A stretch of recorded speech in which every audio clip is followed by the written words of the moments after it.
Chaque jour, la Maïf reçoit 15 000 mails. Comment orienter efficacement ce flot de messages dont le routage complexe augmente immanquablement les délais de prise en charge? Pour répondre à ce défi, la Maïf déploie une IA capable de lire le contenu d'un email et de l'orienter vers la bonne entité. Les collaborateurs gagnent un temps précieux en déléguant cette tâche à faible valeur ajoutée et les sociétaires obtiennent une réponse pertinente plus rapidement. Une intelligence artificielle qui permet d'ouvrir tous les mails, d'identifier les mots-clés pour que ces mails soient orientés vers la bonne entité. Bonjour Frédéric Dejavel.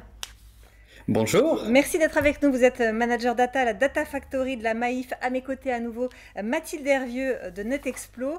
Frédéric Dejavel, on imagine assez bien que ce projet est né de la difficulté des conseillers à traiter le flux de mails quotidiens qui doit être très impressionnant. Oui, tout à fait. Enfin, la vidéo là, d'introduction l'expliquait. On reçoit beaucoup de mails à la Maïf, hein, autour de 15 000 par jour. Et alors, je ne sais pas si c'est une spécificité, mais en tout cas, nous, les mails arrivent tous dans une unique boîte aux lettres. Et nos métiers, donc en 2016, faisaient le constat d'un manque de qualification, de connaissance de ces emails, ce qui finalement augmentait les délais de traitement, les délais de réponse. On mesurait qu'un mail était transféré 3, 4 fois entre entités avant d'arriver dans une entité compétente pour le traiter. Et chaque retransfert entre entités augmentait le délai de réponse de 2 jours. Forcément, il y avait des pistes très intéressantes d'optimisation. Donc en 2016, au moment peut-être d'une vague, on était à un nouvel âge d'or de l'IA et on s'est d'abord laissé séduire par les propositions de valeur de start-up, de produits finalement qui étaient sur le marché, qui nous permettaient dans les promesses de qualifier, d'automatiser un certain nombre de réponses. Ça n'a pas marché comme on le souhaitait et donc on est reparti en interne pour essayer de construire notre propre solution, la fameuse solution Mélusine, qui permet donc de mieux comprendre, mieux qualifier le contenu d'un mail pour l'orienter directement à la bonne entité compétente. Alors, Frédéric Dejavel, vous venez de l'évoquer, hein, pour mettre en œuvre ce projet, vous avez, dans un premier temps, fait appel à une start-up, puis ensuite, vous avez décidé de reprendre les rênes. Mathilde avait un commentaire et une question à vous poser à ce sujet. Oui, tout à fait, justement. Et c'est ce qui a retenu d'abord notre attention, c'est ce côté doueur avec l'idée que voilà, vous avez d'abord fait appel à une start-up, puis finalement, c'était un peu décevant, les promesses n'étaient pas forcément au rendez-vous. Et puis, donc voilà, vous avez décidé de reprendre les rênes et de développer le produit en interne. Et puis, de l'autre, il y a évidemment ce partage en open source que je pense qu'on aura l'occasion d'évoquer, de Mélusine, qui est quand même une disruption culturelle assez forte, avec l'idée de participer à une communauté scientifique. Et donc finalement, là, on a les deux éléments un peu d'une culture makers, avec l'idée de faire soi-même et de faire ensemble. Et donc je me demandais si c'était quelque chose que vous aviez en tête en développant Mélusine, ou est-ce que ça s'est fait naturellement, tant c'est inhérent et cohérent avec la culture d'entreprise de la Maïf. Alors, effectivement, on parlera peut-être un peu plus. L'open source, on a fait le choix de rendre public, mais c'était pas un choix pris dès le départ. Finalement, ça a été un ensemble d'opportunités, je dirais, tout au long du parcours. On fait un premier choix de s'orienter vers une solution du marché qui répond pas complètement. Peut-être que nous n'étions pas prêts non plus, hein. On était une période où l'IA nous était vendue comme étant magique, pouvant traiter toutes nos problématiques. Au final, on a beaucoup appris de cette expérience en se disant non, il y a vraiment un besoin de se focaliser et d'entraîner une IA à se spécialiser sur certaines thématiques et pas tout de suite à arroser l'ensemble de nos cas d'usage. Donc, plutôt que de baisser les bras, on est reparti à construire notre solution en interne et on a fait voilà, des propositions de ROI qui sont avérées très fiables, très justes dès qu'on est passé en production.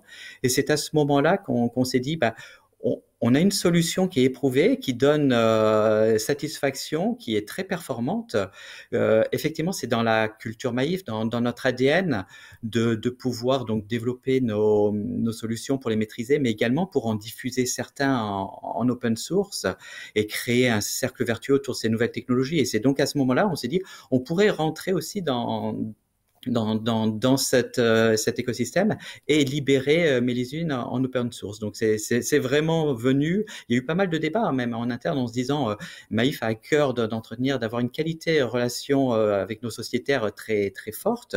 Est-ce que c'est pas un avantage concurrentiel qu'on irait libérer finalement en rendant public et en donnant à tout le monde la possibilité d'utiliser Mélusine. Donc il y a eu un certain nombre de discussions en interne et finalement on a vraiment fait le choix de dire non, on rend public et on espère finalement un cercle gagnant-gagnant en se disant chaque entreprise intéressée, et c'est le cas aujourd'hui, on a des retours très positifs de d'autres entreprises telles que Société Générale, on échangeait hier avec eux, qui ont récupéré le package, qui contribuent également, ce qui nous permet aussi finalement de capitaliser sur des expériences autres et enrichir au sein de notre SI, enrichir Mélusine avec des contributions externes.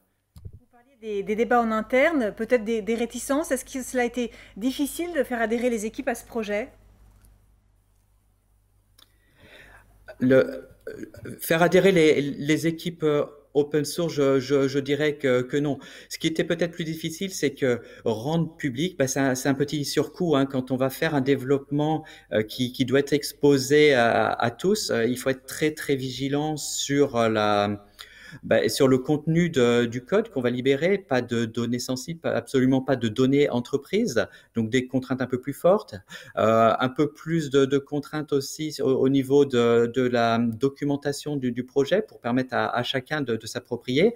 Donc voilà, un petit surcoût et c'est effectivement des points qui ont été discutés, mais au final, on constate que sur du long terme, 10-15% de temps supplémentaire passé à produire un code plus robuste, et on s'y retrouve. Les acteurs qui travaillent sur le sujet rentrent plus facilement sur ce projet et au final, on a une solution qui est très très stable en production, qui a quasiment aucun bug depuis sa mise en production janvier 2019, donc un petit surcoût et vraiment on s'y retrouve même en interne. Et sur les résultats, est-ce que les délais de réponse aux mails ont diminué? Oui, et effectivement, j'en parlais. On avait fait des propositions, on avait proposé des pistes de ROI. On estimait une baisse à environ 30%. Et là, aujourd'hui, on mesure qu'on diminue le temps de réponse à nos sociétaires d'environ 40% sur les mails qui passent dans Mélusine. Et sur nos 15 000 mails, c'est 85% des mails qui, aujourd'hui, sont traités par Mélusine. Donc oui, une vraie satisfaction. Et c'est ce qui nous a finalement permis aussi de dire on peut libérer, on peut rendre public ce package parce qu'on n'a pas fait ça dans notre coin et on n'est pas certain, c'est pas un POC. On a vraiment une solution éprouvée qui a traité plus de 4 millions de mails au moment où je vous parle, avec toujours une pertinence très, très forte. Mathilde, avec ce projet en open source, on est vraiment face à un changement culturel majeur. Oui, tout à fait. C'est un peu le point que je voulais à nouveau souligner. C'est avec ce partage en open source, c'est vraiment une disruption. Donc ça demande à la fois une conviction d'entreprise, comme Frédéric l'a dit, un certain investissement et c'est un peu un pari quand même.